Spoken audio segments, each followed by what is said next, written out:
Let's go. Welcome to NFL Prop Picks powered by the Blitz. I'm Josh Ingles. He's Derek Carty, the mind behind the numbers. And we're here every standalone primetime game, dropping DC's best plays, best leans, Thursday night, Sunday night, Monday night football. Hi to everybody there in the chat.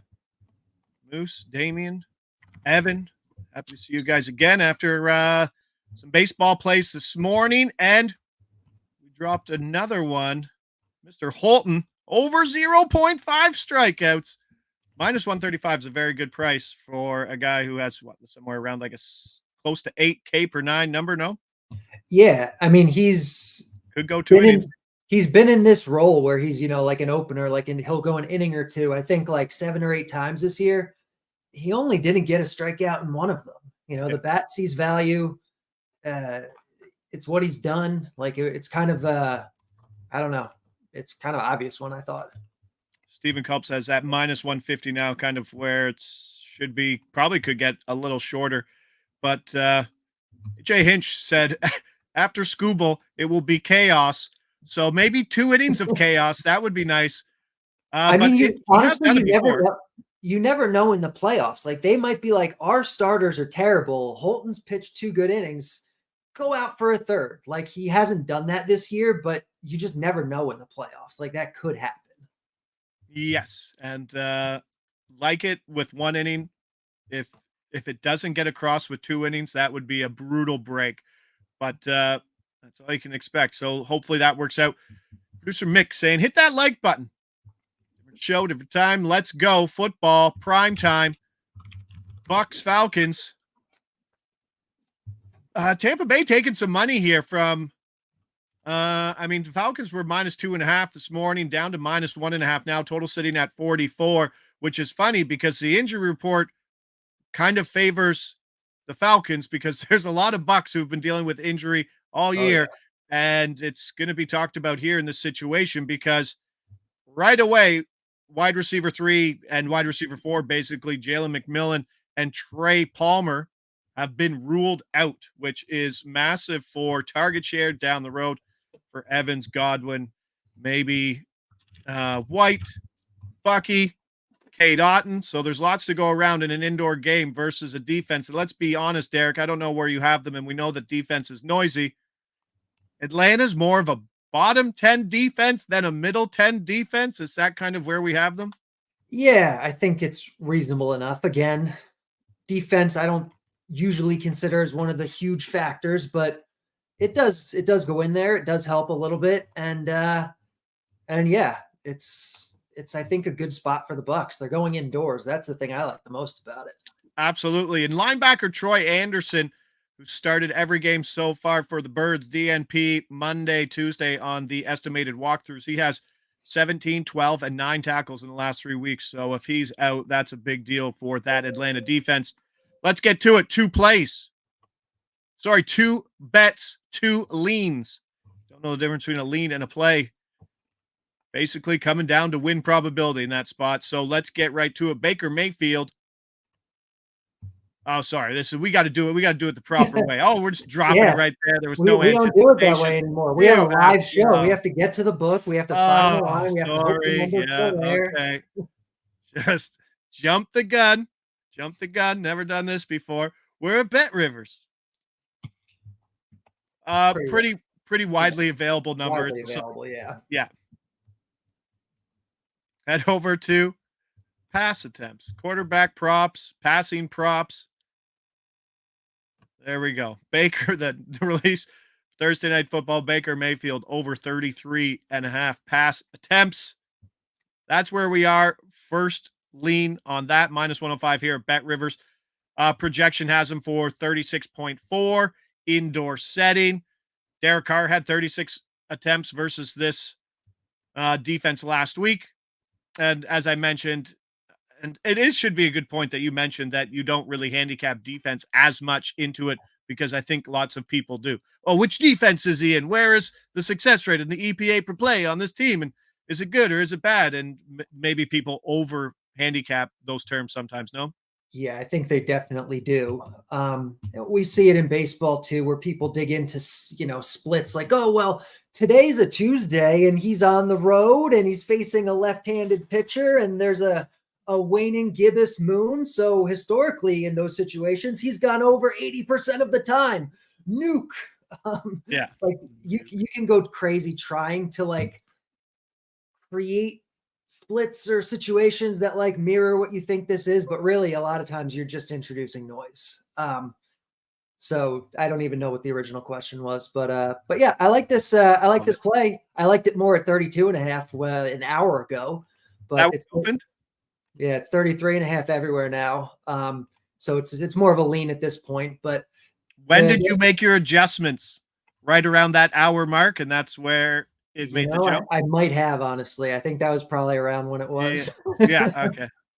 Maybe I need to not drop the adjustments till after we do the show. No, I think people want some numbers early. So absolutely. No, 33.5 indoor setting.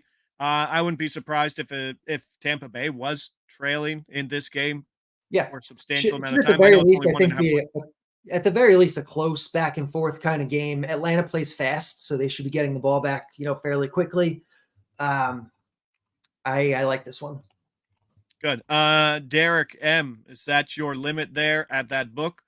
I'm sure there's everything else. Brian J. Papino saying -102 at FanDuel, so appreciate that. Let us know if you can find another number there. Things are moving within the spot. So Baker Mayfield over 33.5 pass attempts in the books as a lean. -105 is the number we're playing it at.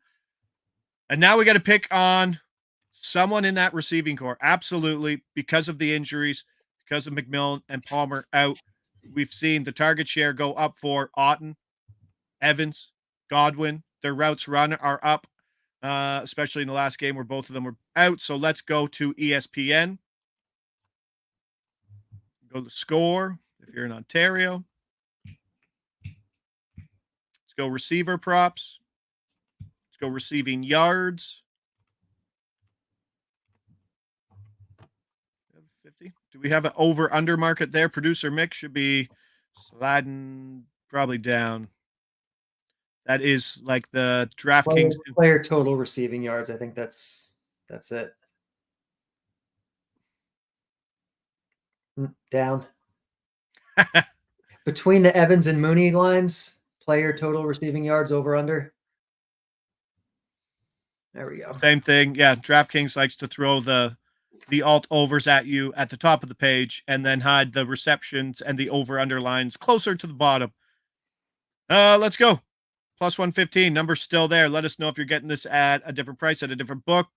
Chris Godwin over 69.5 receiving yards +115 is a lean for Thursday Night Football. Lean Godwin over 69.5 receiving yards, projecting for nearly 80 yards. So just looking back, I mean, it's pretty funny. Despite just 152, so always trying to find something that's not maybe accounted for in a box score that you just look and it jumps and hits you in the face. 152 yards in weeks 3 and 4, 200 yards in weeks 1 and 2. But he's averaging 38 routes per game over the last 2 weeks compared to 23.5 routes per game in weeks 1 and 2. So the usage is up and the volume isn't there in terms of yards, but paying for usage is probably more profitable long-term, no? Yeah, definitely. Usage matters more than anything else. Godwin's usage has been incredible this year. The blitz was really high on him coming into the season, him moving into the slot role. We've seen his usage and his targets go way up since then. This is a spot where obviously we like Tampa Bay passing attack. We bet Baker already. Indoors, good game for passing, fast pace. And Godwin's really, really good.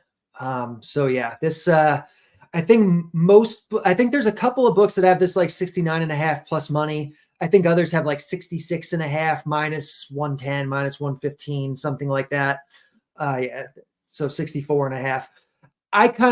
So I like the one with the plus money more. You only need a few more yards for it. But if you want to hit the -110s at 64.5 or whatever, they're similar. All right.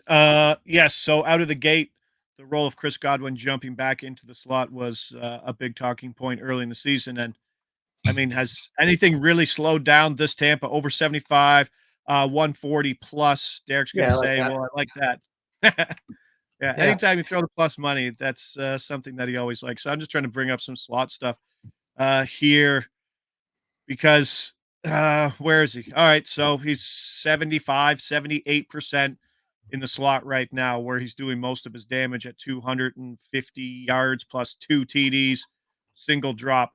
It's been a good roll there, but I mean, there's not a lot of bodies. If we can get that game script early and Atlanta and that fast moving Atlanta offense can push a Tampa Bay defense that's without Antoine Winfield again, or into this game, there's a lot to like. We need game script, and we can't have stupid game script. I hate when you get game script and it goes over game script. We need a word to describe like blowout game script. You're like, game script's in our favor, and then it's not. Yeah. No, I feel like so far this season, I've really been killed by game scripts just not going the way they're supposed to go. I don't think Josh Allen's played a fourth quarter this year, honestly. Like maybe the Arizona opening game, but the other games he hasn't. I am absolutely just tempted to take James Cook first quarter props just because there's less variables in terms of are they crushing people, are they being crushed, and he won't even play in the end of the game. But Yeah. I don't know. You'll have to get the first quarter markets into the EV numbers there and over at covers. So we'll greatly appreciate that. But have you seen those guys who are just like 12 leg parlay first quarter things? They're like, yeah, this everybody over first quarter numbers. You're like, It's like, good luck with that. no, yeah, I don't get it. If you're a first quarter guy in the chat, I apologize. It's probably profitable if you look into it. I just haven't really dug in. So, No, I'm sure there's profit if you attack it the right way. I think parlaying everybody over is probably not profitable most no, of it's the a good way to time. keep your account alive. That's for probably That's sure. true. But yeah, but I mean, if you can project someone's scripted game plan, like scripted plays are a legit thing, Yeah. then yeah, absolutely keeping their accounts alive. That's what Bundesliga soccer was for me for a while. Now that's gone. Still a sad note there. But Baker Mayfield, Thursday night, over 32.5 pass attempts, minus 105. That's a lean. And then that's paired with Chris Godwin over 69.5 receiving yards at plus 115. That's a lean, but there were some 64.5s out there if you wanted maybe minus 113 ish. But we're going to take the 69 at plus money. That's what we are there. So appreciate everybody jumping on in and out Thursday night football. That's what we got. Let's hope there's not 1,000 injuries, missed field goals, but it's Thursday night, short week. We'll probably see something like that. Last week's was ugly. This week, let's hope for another indoor exciting game. Let's leave it at that. I'm Josh Ingles. He's Derek Carty. This is NFL Prop Picks powered by the Blitz. We're back Friday for Sunday. Are we doing this? Oh, we're doing the London game too, aren't we? Yep, I think so. Boom. Friday for Sunday morning football, Sunday night football, Monday night football. Let's do it at that. And let's cash some baseball bets on a glorious Wednesday playoff afternoon. We'll see you then.